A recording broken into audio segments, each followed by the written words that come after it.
If you are trying to build real muscle without gaining excess fat, then this is the only bulking guide you will ever need. I went from 140 pounds to 210 pounds by following this exact guide. Number 1, diet. In order to most effectively pack on muscle when bulking, you are going to want to be in a caloric surplus. When it comes to the surplus itself, you are going to want to aim to eat 200 to 500 calories over your maintenance. And do not make the same mistake I once did of putting yourself in a 1,000 calorie surplus. More is not always more, as you're only going to be risking packing on more fat compared to muscle. Now, how do I set up my macros? When it comes to protein, I would aim for 0.7 to 1 gram per pound of body weight, as anything over that can be somewhat excessive. 30 to 35% of your total daily calories should come strictly from protein. When it comes to carbs, I would aim to consume 1.5 on the moderate end to 2.5 grams per pound of body weight on the higher end. And no, carbs will not quote-unquote make you fat. 45 to 50% of your total daily calories should come from carbs. And for fats, I would aim for 0.3 to 0.4 grams per pound of body weight, while 15 to 20% of your total daily calories should come from fats. Number 2. How should I be training on a bulk? Whether you're bulking, cutting, or just maintaining, your training should be quite intense, and you should focus on progressively overloading certain exercises while maintaining standardized form. If you are getting stronger at a certain exercise you have been doing for a while, 9 times out of 10 you are also getting bigger. Now, what is the best way to apply progressive overload? I personally pick a weight that I can do for 5 to 6 reps. I continue to do this weight until I hit about 8 or 9 reps. Then I add anywhere from 5 to 10 pounds depending on the exercise,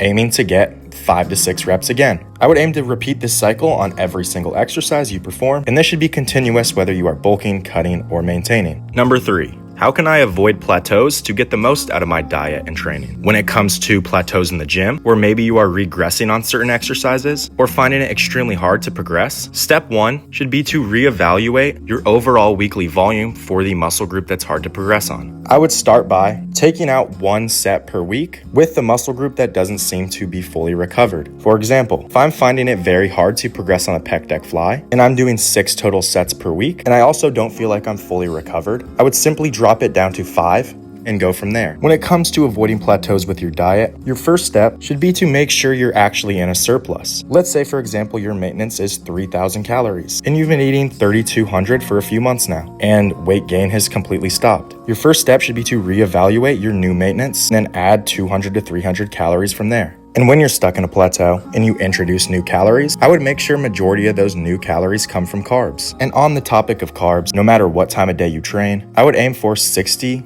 to 90 grams of fast digesting carbs before your workout.